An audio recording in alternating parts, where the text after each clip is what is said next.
लगभग 2 बिलियन साल पुराना एक पर्वत श्रृंखला जो आज खत्म होने की कगार पर खड़ा है।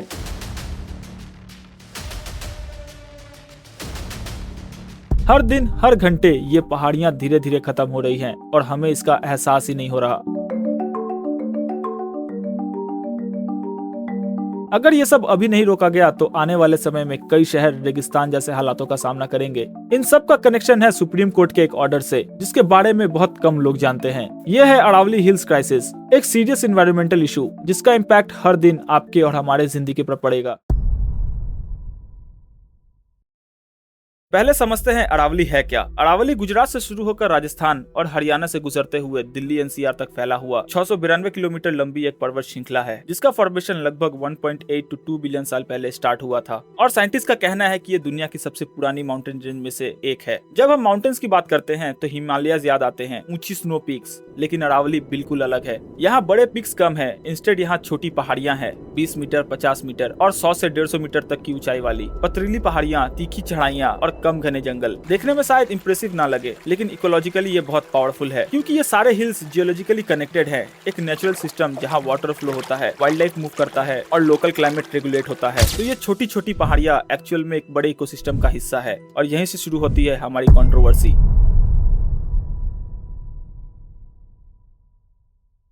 अब सवाल यह है, अरावली इतनी इंपॉर्टेंट क्यों है? चलो मैं आपको दिखाता हूँ। एक तरफ है राजस्थान का थार डेजर्ट, जहाँ गर्मियों में टेम्परेचर 45 से 50 डिग्री तक क्रॉस हो जाता है, hot wind, dust storm, extreme heat. और दूसरी तरफ है दिल्ली, गुड़गांव, नोएडा, जहाँ रहते हैं करोड़ों लोग। ये डेजर्ट डायरेक्टली सिटीज तक क्यों नहीं पहुँचता? क्योंकि बीच में अरावली खड़ी है। ये हिल एक नेचुरल वॉल की तरह काम करती है। डेजर्ट की हॉट विंड को स्लो कर देती है, डस्ट स्टॉर्म को ब्रेक और फिल्टर कर देती है और डेजर्टिफिकेशन को ईस्टवर्ड स्प्रेड करने से रोकने में मदद करती है। ऑलरेडी दिल्ली का पॉल्यूशन इतना हाई है कि विंटर में PM 2.5 लेवल तक क्रॉस हो जाता है, जो WHO के सेफ लिमिट से कई गुना है। इमेजिन करो अगर अरावली और डिग्रेड हो जाए तो डायरेक्ट डेजर्ट की हीट और डस्ट का प्रेशर दिल्ली एनसीआर पर और ज्यादा महसूस होगा और सांस लेना और भी मुश्किल हो सकता है। दूसरा मेजर रोल है पानी। जब बारिश होती है तो ये हिल्स उन पानी को एब्सॉर्ब करती है। वो पानी अंडरग्राउंड जाकर एक्वीफायर्स को रिचार्ज करते हैं और वही पानी आपके वेल्स, बोरवेल और टैप तक पहुंचता है। लेकिन जैसे हिल्स कम होती जाएंगी, ये नेचुरल रिचार्ज सिस्टम डिस्टर्ब होगा। रिजल्ट, वेल्स सूखने लगेंगे, विलेजेस में वाटर क्राइसिस बढ़ने लगेगा और ऑब्वियसली बायोडाइवर्सिटी भी डिस्टर्ब होगी। यहाँ लेपर्ड, पीकॉक और 200 से ज्यादा बर्ड स्पीसीज अभी भी बचे हुए फॉरेस्ट पैच में किसी तरह सरवाइव कर रहे हैं। लोकल कम्युनिटी के लिए ये सिर्फ जंगल नहीं है, बल्कि उनके लिए रोजगार का जरिया है, फ्यूल वुड और फोडर का प्राइमरी सोर्स है और उनकी कल्चर आइडेंटिटी का एक गहरा हिस्सा है। और इसी नेचुरल शील्ड की हिफाजत के लिए आज एक बड़ी डिबेट चल रही है। अरावली को लेकर पूरे देश में माहौल गरमाया हुआ है। This is a save Aravalli save AQI campaign. आज अरावली पर बड़ी राजनीति हो रही है। सुप्रीम कोर्ट के हालिया फैसले के बाद अरावली पर्वतमाला को बचाने के लिए विरोध तेज हो गया है।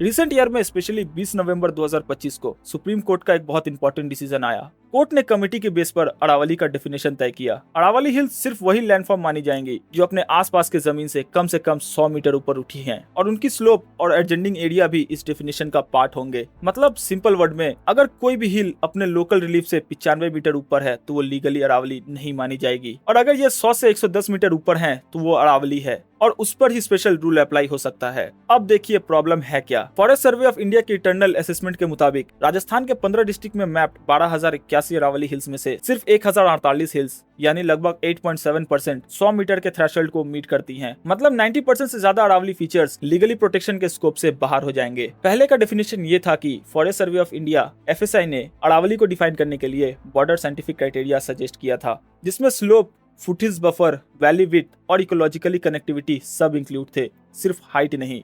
उन रिकमेंडेशन के बेसिस पर छोटी पहाड़ियां, स्लोप और रॉकी एरिया के काफी बड़े हिस्से अरावली सिस्टम का पार्ट माने जा रहे थे। कुछ एस्टिमेट के मुताबिक लगभग 40% लैंडस्केप तक कवर होते थे। लेकिन फिर गवर्नमेंट ने एक नया प्रपोजल दिया जिसमें सिर्फ 100 मीटर हाइट का ही थ्रेशोल्ड सेंट्रल क्राइटेरिया बन गया और सुप्रीम कोर्ट ने 2025 का ऑर्डर में इसी नए 100 मीटर डेफिनेशन को एक्सेप्ट कर लिया। रिजल्ट क्या हो सकता था? इंटरनल डेटा ये दिखाती है अरावली का एक बड़ा हिस्सा नॉन अरावली कैटेगरी में चला जाएगा, जिससे फ्यूचर में माइनिंग, रियल एस्टेट प्रोजेक्ट और इंडस्ट्रियल एक्सपेंशन के लिए यूज किया जाएगा। इन्वायरमेंटलिस्ट का डर ये है कि कल तक जो एरिया इकोलॉजिकली सेंसिटिव माना जाता था वो अब पेपर पर सिर्फ ऑर्डिनरी लैंड बन जाएगा। इन्वायरमेंटलिस्ट ने प्रोटेस्ट किया और साइंटिस्ट ने कंसर्न रेज किया। उनका कहना है तुम एक नेचुरल सिस्टम को एडमिनिस्ट्रेटिव डेफिनेशन से तोड़ नहीं सकते, इकोलॉजी हाइट से नहीं कनेक्टिविटी से चलती है। इसके बाद कई PILS और रिप्रेजेंटेशन सामने आए। कोर्ट ने एक तरफ 100 मीटर का डेफिनेशन एक्सेप्ट किया और दूसरी तरफ ये भी ऑर्डर दिया कि डिटेल साइंटिफिक मैपिंग और सस्टेनेबल माइनिंग प्लान बनने तक नए माइनिंग लीज इश्यू ना किए जाएं। लेकिन एक्सपर्ट्स को ये डर है कि ये डेफिनेशन लॉन्ग टर्म में अरावली के प्रोटेक्शन को कमजोर कर देगा। जब एक पहाड़ी पर्टिकुलरली अनप्रोटेक्टेड या नॉन अरावली कैटेगरी में चली जाती है तो ग्राउंड पर क्या होता है, चलो दिखाता हूँ। सबसे पहले कंट्रोल ब्लास्ट करके रॉक तोड़े जाते हैं, फिर बड़े बड़े मशीनरी साइड पर आते हैं और माइनिंग शुरू होती है। उसके बाद वही रॉक्स को ट्रक में लोड करके फैक्ट्रीज तक ले जाया जाता है, जहाँ उनसे फाइनल प्रोडक्ट बनाया जाता है। इससे सबसे पहले और सीधा इम्पैक्ट होता है एयर पॉल्यूशन के फॉर्म में। माइनिंग से जो डस्ट निकलती है वो डायरेक्टली एटमॉस्फेयर में जाती है, जिस वजह से विलेजेस में लोगों को सांस लेने में प्रॉब्लम होती है और यही डस्ट पूरे रीजन की एयर क्वालिटी को धीरे धीरे डिग्रेड करता है। विंटर में दिल्ली का AQI अक्सर 400 से 500 तक पहुंच जाता है, जहां माइनिंग से उठने वाले डस्ट, स्टेबल बर्निंग, ट्रैफिक और इंडस्ट्रियल एमिशन मिलकर हवा को और भी ज्यादा भारी और जहरीला बना देते हैं। फिर शुरू होता है वाटर क्राइसिस।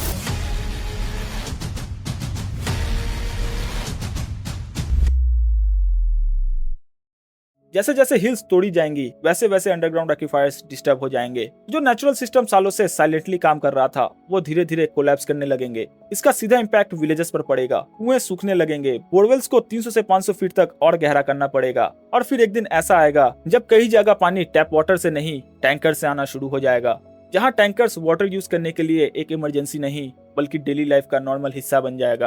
और ये देखिए सैटेलाइट इमेजेस। पिछले कुछ डिकेड्स में कई सेगमेंट में ग्रीन कवर लगातार कम होते गए हैं माइनिंग की वजह से, और उसकी वजह से रॉकी बैरल लैंड्स बढ़ते जा रहे हैं। ये कोई एक दिन में होने वाला चेंजेस नहीं है, ये एक स्लो और साइलेंट प्रोसेस है डिसर्टिफिकेशन का।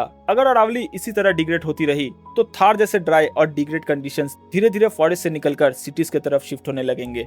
ये सिर्फ नंबर या गवर्नमेंट रिपोर्ट नहीं है, ये रियल लाइफ है। रियल फैमिलीज जो हर दिन पानी के लिए स्ट्रगल कर रहे हैं और इनका फ्यूचर हम डिसाइड कर रहे हैं।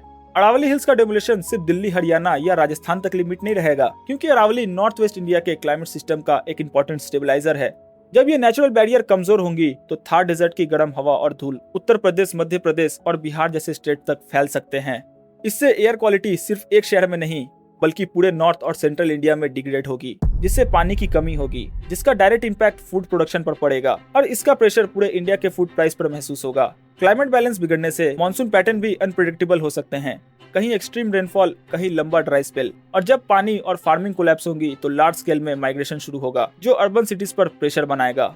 इसलिए अरावली का डैमेज एक लोकल एनवायरमेंटल इशू नहीं बल्कि एयर, वाटर, फूड और क्लाइमेट के थ्रू पूरे इंडिया को इफेक्ट करने वाला एक चेन रिएक्शन है। लेकिन ये कहानी सिर्फ पॉलिसी और डेटा तक सीमित नहीं है। लोकल ग्राउंड पर लोग लड़ रहे हैं। लोकल कम्युनिटी, फार्मर, विलेजर्स, ये लोग जनरेशन से यही रह रहे हैं। उनके लिए ये पहाड़ी सिर्फ लैंडस्केप नहीं है, ये उनकी सर्वाइवल है। Environmental activist, NGOs, concern citizen सब मिलकर प्रोटेस्ट कर रहे हैं। कोर्ट केस फाइल किए जा रहे हैं, सोशल मीडिया पर कैंपेन चलाया जा रहा है, पब्लिक अवेयरनेस ड्राइव किए जा रहे हैं। एक एल्डर फार्मर कहते हैं, मेरे बाप दादा ने ये पहाड़ देखा है, हमने देखा है, लेकिन अब हमें लगता है हमारे पोते और पोतियां ये पहाड़ नहीं देख पाएंगे। और अब इस प्रोटेस्ट में यंग जनरेशन भी ज्वाइन कर रहे हैं, क्योंकि उन्हें भी समझ आ रहा है ये उनका फ्यूचर है। डेवलपमेंट चाहिए लेकिन सस्टेनेबल डेवलपमेंट। एक्सपर्ट्स क्या कह रहे हैं इस बारे में? जियोलॉजिस्ट, इकोलॉजिस्ट और इन्वायरमेंटल साइंटिस्ट सबका ऑलमोस्ट सेम पॉइंट है। एक इन्वायरमेंटल साइंटिस्ट कहते हैं 100 मीटर हाइट का कट ऑफ एक ऐसा नंबर है जो कागजों में डिसाइड हुआ है, ना कि नेचर के रूल को समझकर। और इसी वजह से 30 से 50 मीटर की भी छोटी हिल्स उतनी ही इंपॉर्टेंट है जितनी 100 मीटर की हिल्स। 100 मीटर के रूल पर जब लगातार सवाल उठने लगे और एक्सपर्ट्स का कंसर्न सामने आया तो सुप्रीम कोर्ट ने अपने ही फैसले पर स्टे लगा दिया। कोर्ट ने माना कि 100 मीटर का डिफिनेशन अरावली जैसे कॉम्प्लेक्स नेचुरल सिस्टम को पूरी तरीके से एक्सप्लेन नहीं करता। इसलिए सुप्रीम कोर्ट ने यह कहा कि जब तक साइंटिफिक क्राइटेरिया एस्टेब्लिश नहीं होता और जब तक एक्सपर्ट्स इस पूरे इशू पर दोबारा डिटेल में इवैल्यूएट नहीं करते, तब तक ये नया डेफिनेशन लागू नहीं किया जाएगा। इस इशू पर आपका क्या व्यू है? क्या अरावली हिल्स को सिर्फ 100 मीटर के हाइट के रूल से डिफाइन करना सही है या फिर एक कनेक्टेड इकोसिस्टम के रूप में देखना ज्यादा लॉजिकल होगा? कमेंट में अपना ओपिनियन जरूर शेयर करें और इस वीडियो को ज्यादा से ज्यादा लोगों को शेयर करें, जिससे उन्हें अरावली माउंटेन्स का इंपॉर्टेंट पता चले।